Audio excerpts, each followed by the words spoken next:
There's a stretch of Route 97 between Nevada and Arizona where the road goes quiet, no traffic, no towns, no cell service, just endless desert. And a single, blinking road sign, Sunset Fields Motel vacancy, no address, no GPS coordinates, just there.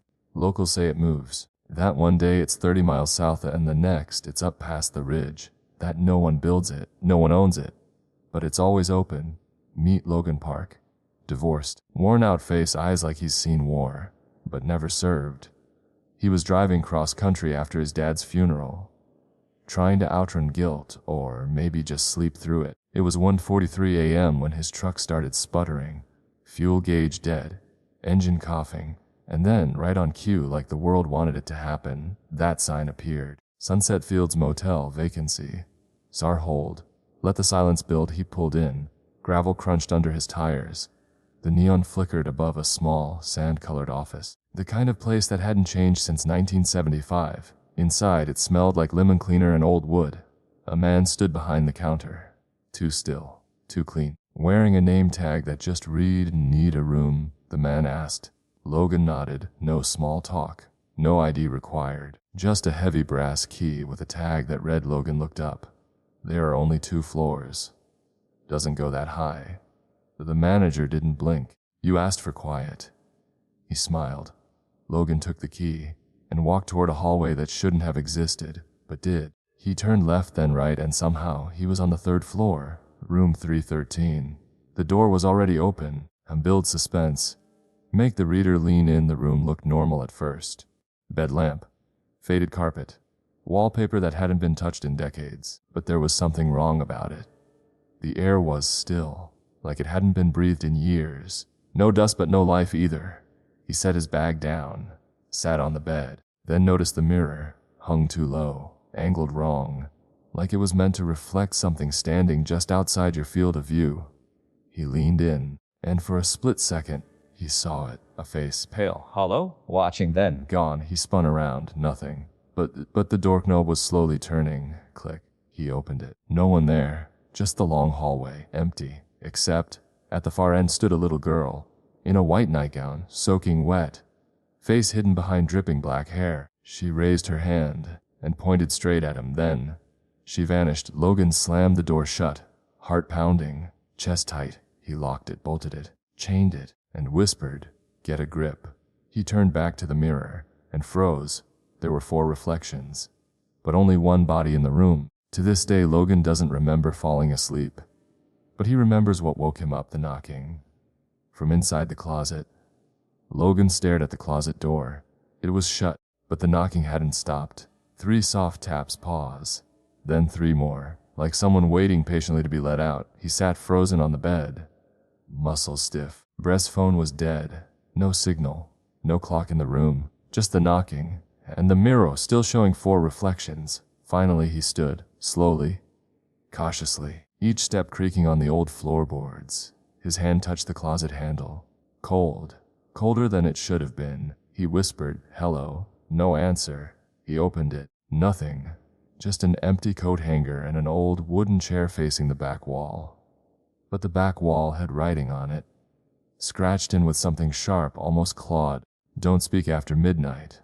Suddenly a noise, not from the closet, from beneath the floor, a whisper, like breath traveling through wood. He knelt down, pressed his ear to the carpet, and what he heard froze his spine. Voices, dozens, layered on top of each other, mumbling, crying, some laughing, some screaming, and one voice, a clear and familiar, his father's voice.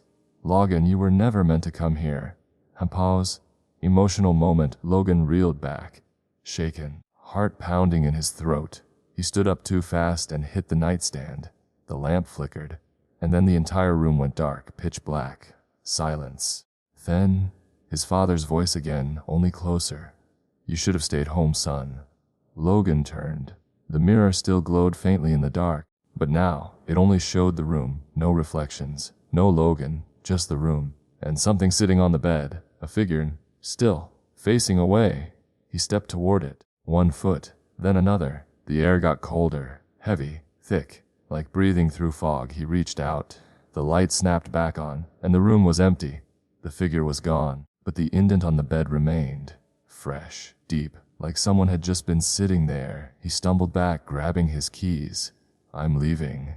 He stormed to the door, unlocked it, but the hallway had changed. Now it stretched infinitely. Room 313 was the only door. All others were bricked up. And then, behind him, the TV turned on. Snowy static. No remote, no power. The screen flickered and then stabilized. And there on the screen was Logan, standing in the motel hallway. But not now. It was daytime. From a different year, maybe decades ago. He looked younger, but confused, trapped. Then, on the screen, younger Logan turned toward the camera and mouthed, "Don't talk to her." Logan's legs gave out. He fell to the floor, eyes wide, tears now. "I'm dreaming," he whispered, but deep down, he knew he wasn't. Suddenly, the phone rang. Old, rotary. Hadn't rung once since he got there. It shouldn't even have power.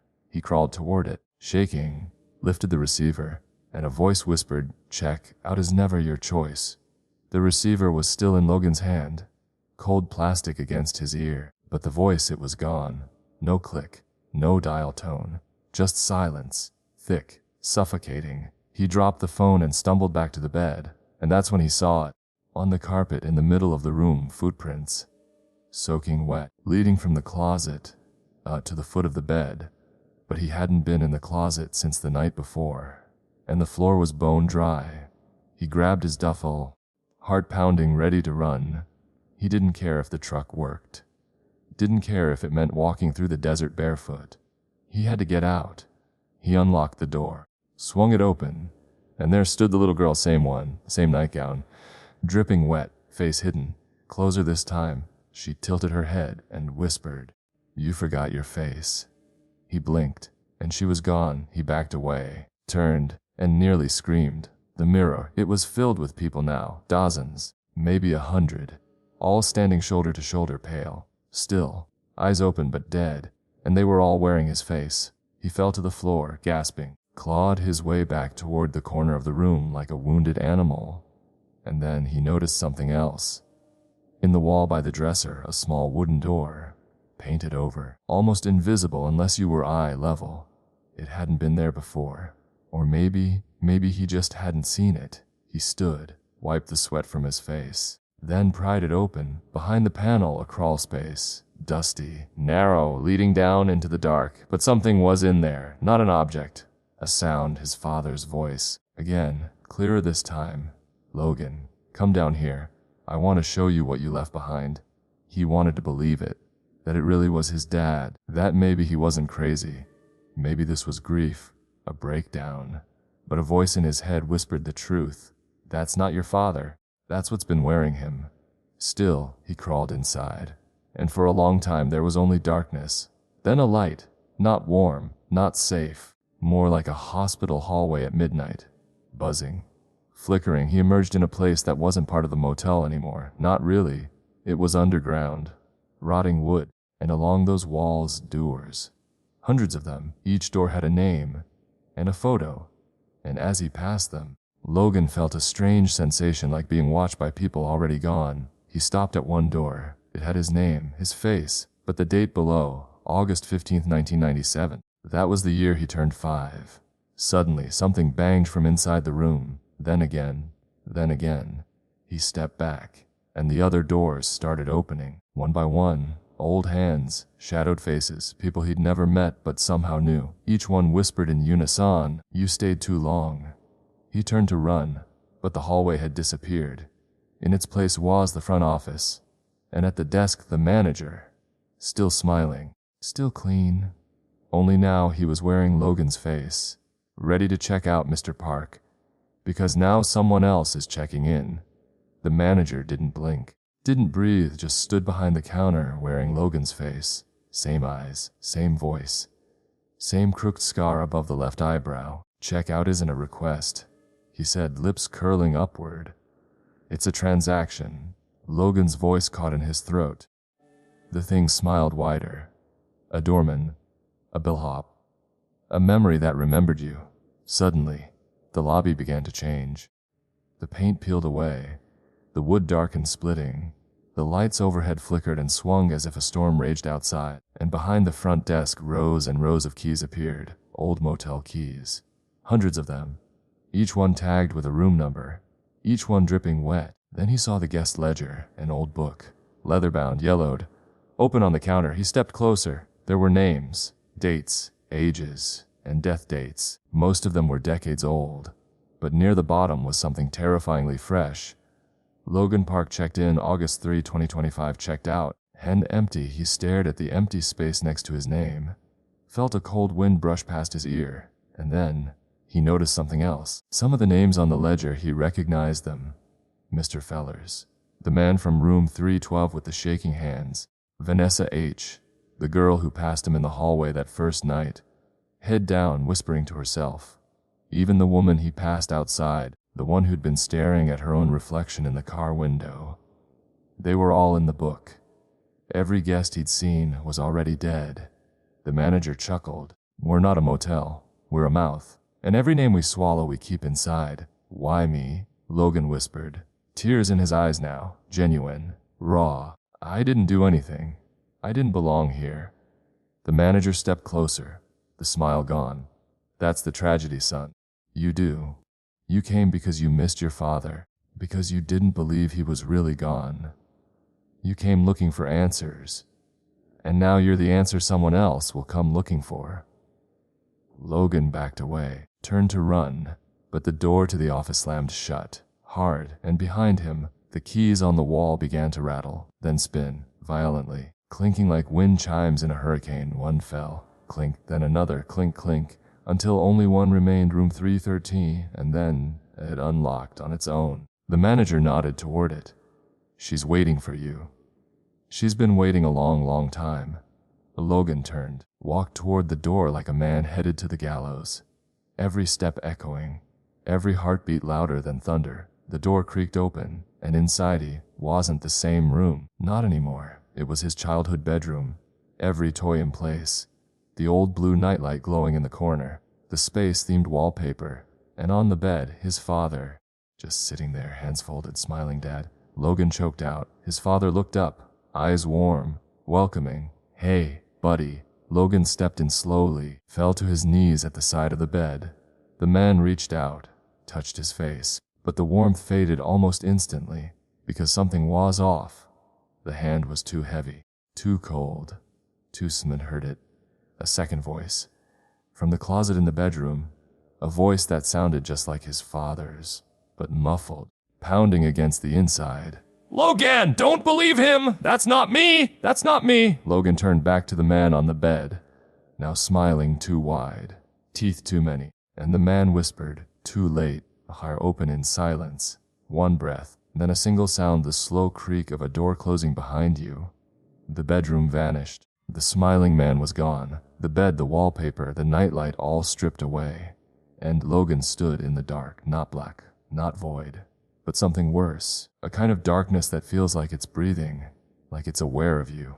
Suddenly, a match lit in front of him, held by an old woman, eyes cloudy, hands shaking, face half hidden beneath a motel maid's cap. You're in the in-between now, she said, and you ain't the first. She turned and began walking into the dark. Logan followed. With each step the ground changed, from carpet to wood to earth, then stone. They passed doors, dozens of them, old, rusted, some chained, all whispering. Where are we? He asked. She didn't stop walking, just said, beneath the motel, below the walls, where the rooms were first built and where they never stopped building. Every soul it eats becomes a brick, every regret a window, every lie a hallway. Then she stopped at a massive steel door. Unlike the others, this one was clean, numbered Zalozin. This was the first room, she whispered, built in 1955. The man who built it, he was trying to bring someone back. His daughter drowned in the lake behind the motel. He thought if he could build a room close enough to death, she'd find her way back. And she did, but not alone. The woman looked at Logan, her eyes clear now. A opened a door he couldn't close. And every time someone stays in room 3, there fern 3 that opens again. That's the price. One soul leaves. Logan backed away. No, he muttered. No, I didn't open anything. The woman placed a hand on his chest, soft, cold. Yes, you did. You grieved. You listened. You came to find your father. And now the room is using you. Logan looked down at himself. His hands weren't his anymore. Older, grayer, wrinkled. His voice, when he spoke, was his father's. What's happening to me? The woman stepped back and whispered, You're becoming the bait. You are the next familiar face. The motel doesn't trap people randomly. It uses grief, memory, familiarity. It copies voices, steals faces, and sends them out to bring someone else in. Someone grieving, someone desperate, someone like you. And once they enter room 3033, they can't leave. Unless another replaces them. That's when Logan heard it. A knock. Far away, then closer, and another, until bang. Bang, bang. Room 3013's door opened slowly, and outside stood a boy 17. Bag over his shoulder, tears in his eyes. He looked inside and whispered, Dedna. Logan tried to scream, to say no. Don't come in. To stop him, but the room took his voice. His mouth moved and said, Come in, son. I missed you. The boy stepped in, wide-eyed, hopeful, clutching something in his hand. Torn and folded, of him and Logan, back when Logan was just himself, just a father. I knew I'd find you, the boy said. I knew you weren't gone. Logan, trapped in his father's face, stood motionless. Inside, he screamed, clawed at the walls of his own mind, begged for someone to pull him back. But the room had locked him in, and the boy, the innocent, grieving boy, was walking straight into its mouth. Suddenly, a sound, the chime of a bell, from the front desk. Just once. Ding. The room froze, and so did the boy. Ding. This time louder, like a challenge. Then a voice. No, not this one. He doesn't belong to you. The maid, standing in the doorway, this time not frail, not old. Her back was straight, eyes glowing faintly, hands no longer trembling. She pointed toward Logan. You want out. Then make a choice, sacrifice or salvation. The air shifted. The walls around room 313 began to twist, melt. The floor vibrated under their feet, and behind the boy a mirror appeared, full length, framed in black, its surface shimmering like liquid. This mirror, she said, lids out. It's the only true exit, but only one soul can walk through it. The boy looked confused. Logan understood perfectly. If he let the boy walk through, he would be trapped here, forever. A face, a bait, a copy. If he pushed the boy back, if he took the mirror, he'd escape, and the boy would take his place. He looked at the kid, tears still fresh on his cheeks, looking at his dad like he was home again. You came back for me, the boy whispered. Logan felt it deep, all the pain, all the love, all the weight of fatherhood crashing down in that one moment. He stepped toward the boy, knelt, and whispered, I love you, kiddo, but I'm not your dad, not anymore. He stood, turned toward the mirror, but instead of stepping through, he lifted the boy, gently, lovingly, and shoved him into the light. The mirror exploded in a flash of white. The room screamed. Every door flew open. Voices roared. The floor cracked apart like the motel itself was dying, and Logan stood alone until the maid approached, her face now full of warmth. You did it, she said. You broke the cycle. He looked around, the room fading, the walls crumbling. What happens to me? She smiled sadly. You stay, but now you hold the door closed. You protect the next one. You make sure it never opens again. Logan nodded, accepted it, and as the last light faded from room 3033, he stood silently by the door, watching, waiting, guarding, because some rooms should never be opened again.